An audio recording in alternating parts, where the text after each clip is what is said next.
তো আসসালামু আলাইকুম। তো আজকে আবার গ্যাস পাম্পে আসলাম। সকাল 11টা বাজে সিরিয়াল দিছি, এখন বাজে 1টা 15। আমার কতক্ষণ লাগছে টাইমটা আপনারা হিসাব করেন। আর সিরিয়ালটা অনেকটাই বড়।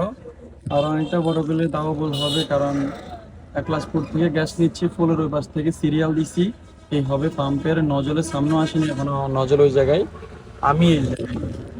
অ্যান্ড আমাদের বন্ধু বান্ধব কয়েকজনে গ্যাস নিয়েছে, ওদের থেকে শুনতে পারলাম নাকি ডাবল সিলিন্ডার একেবারে নীল ট্যাঙ্কিতে গ্যাস ঢুকছে 180 টাকার, 240 টাকার। তারা ওরা এসে সকালবেলা সকাল 7টার দিকে। তো আমি এসে এখন বেলের, মনে করেন যে প্রায় 2টা বাজিয়ে যাবো, নজলে যেতে যেতে মনে হচ্ছে টান হিসেব করে দিতেছে। তা আমি কয় টাকার গ্যাস পাই তা আমি নিজেও জানি না। তো আমি কয়টার গ্যাস ঢুকে অবশ্যই আপনাদের কাছ থেকে তুলিয়ে ধরবো, আপনাদেরকে দেখাবো অবশ্যই আমি। তো গায়ের দাম দিল একটা সত্য করি।